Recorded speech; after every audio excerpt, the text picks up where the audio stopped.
नमस्ते। हमारे चैनल में आपका एक बार फिर से स्वागत है। क्या आप जानते हैं कि ऑस्ट्रेलिया टेम्पररी माइग्रेंट्स की गिनती में बढ़ोतरी का सामना कर रहा है, जो महामारी के दौरान गिरने के बाद फिर से बढ़ गई है। उनमें से सबसे बड़े ग्रुप में फिलहाल के और पिछले इंटरनेशनल स्टूडेंट्स शामिल हैं। इस चुनौती का समाधान करने के लिए यूनिवर्सिटीज़ और वोकेशनल कॉलेजेस दोनों ही ज़रूरी भूमिका निभाते हैं।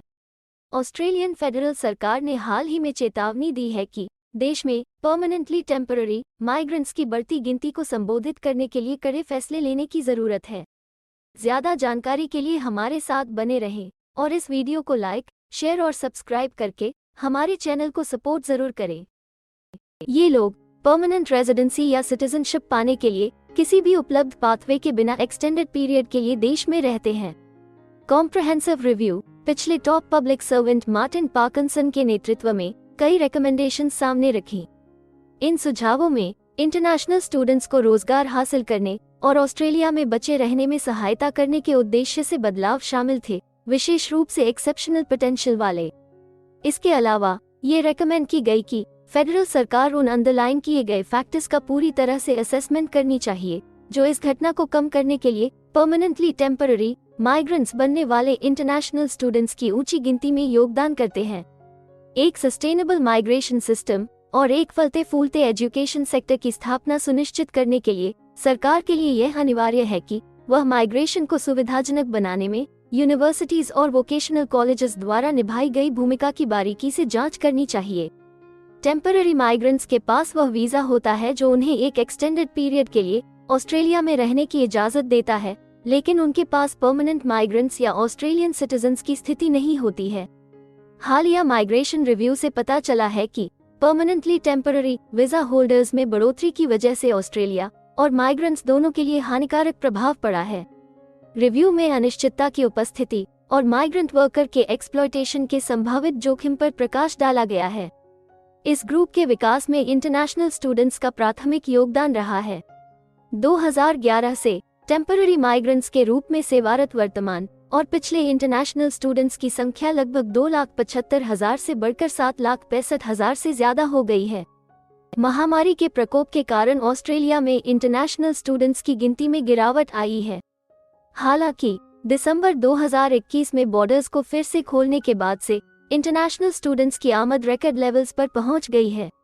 इंडिकेटर्स बताते हैं कि ये गिनती बढ़ती रहेगी और इंटरनेशनल स्टूडेंट्स के लिए वीजा की मंजूरी भी अपने हाई रिकॉर्ड पर पहुंच गई है। सरकार ने इंटरनेशनल ग्रेजुएट्स के लिए पढ़ाई के बाद के काम के अधिकारों का विस्तार करने की भी कमिटमेंट जताई है। ये अधिकार स्पेसिफिक कोर्सेज के पिछले स्टूडेंट्स को अपनी पढ़ाई पूरी करने के बाद एक निश्चित अवधि के लिए ऑस्ट्रेलिया में रहने की इजाजत देते हैं, जो 18 महीने से लेकर 6 साल तक है। टेम्पररी माइग्रेंट्स के बहाव को चलाने में एजुकेशनल इंस्टीट्यूशन जरूरी भूमिका निभाते हैं। एक यूनिवर्सिटी या वोकेशनल कोर्स में दाखिला लेने से लोगों को लंबे समय तक वीजा मिल सकता है। उदाहरण के लिए वर्किंग हॉलिडे वीजा कुछ देशों के इंडिविजुअल्स को 1 साल के लिए ऑस्ट्रेलिया में रहने और काम करने की इजाजत देता है। हालांकि स्पेसिफिक कोर्सेज में इनरोलमेंट करके विभिन्न देशों के व्यक्तियों का एक ब्रॉडर पूल एक्सटेंडेड वीजा तक पहुंच पा सकता है, जिससे वे ऑस्ट्रेलिया में 10 साल तक रहने के लिए प्रभावी रूप से सक्षम हो जाते हैं। एक डोमेस्टिक स्टूडेंट की तुलना में यूनिवर्सिटीज को एक इंटरनेशनल स्टूडेंट के लिए 2 से 3 गुना ज्यादा फंडिंग पा सकता है। ऑस्ट्रेलियन स्टूडेंट्स भी इस अरेंजमेंट से फायदे में रहेंगे, क्योंकि इससे उनके एजुकेशनल इंस्टीट्यूशंस के अंदर बढ़ोतरी और सुविधाओं में सुधार होता है। हालांकि इंटरनेशनल एजुकेशन के लाभ स्पेसिफिक इंस्टीट्यूशंस में केंद्रित होते हैं। यूनिवर्सिटी सेक्टर में बड़े और ज्यादा प्रेस्टिजियस यूनिवर्सिटीज को ज्यादातर रेवेन्यू इंटरनेशनल स्टूडेंट्स से मिलता है। वोकेशनल एजुकेशन और ट्रेनिंग सेक्टर में इंटरनेशनल स्टूडेंट्स की कंसंट्रेशन और भी ज्यादा साफ है। 2021 में मिचेल इंस्टीट्यूट द्वारा किए गए विश्लेषण से पता चला है कि हाईएस्ट इंटरनेशनल एनरोलमेंट्स वाले 10 वोकेशनल इंस्टीट्यूशंस में से 9 तो प्राइवेट कॉलेजेस ही थे, जो मुख्य रूप से इंटरनेशनल स्टूडेंट्स के लिए खान पान थे। इनमें से 5 कॉलेजेस में 100% एनरोलमेंट्स में इंटरनेशनल स्टूडेंट्स शामिल थे, विशेष रूप से बिजनेस, कुकरी और हॉस्पिटैलिटी जैसे कोर्सेज में, जिसकी वजह से ऑस्ट्रेलियाई छात्र अपने पहले से ही अंडरफंडेड वोकेशनल सेक्टर में इंटरनेशनल एजुकेशन द्वारा लाए गए लाभों से वंचित हैं। महामारी से पहले इंटरनेशनल एजुकेशन ने ऑस्ट्रेलियन इकोनॉमी में लगभग $40 बिलियन का योगदान दिया था। 2019 में इंस्टीट्यूशंस को लगभग $16 बिलियन का सालाना रेवेन्यू मिला, जो 2002 में लगभग $2 बिलियन से उल्लेखनीय बढ़ोतरी थी।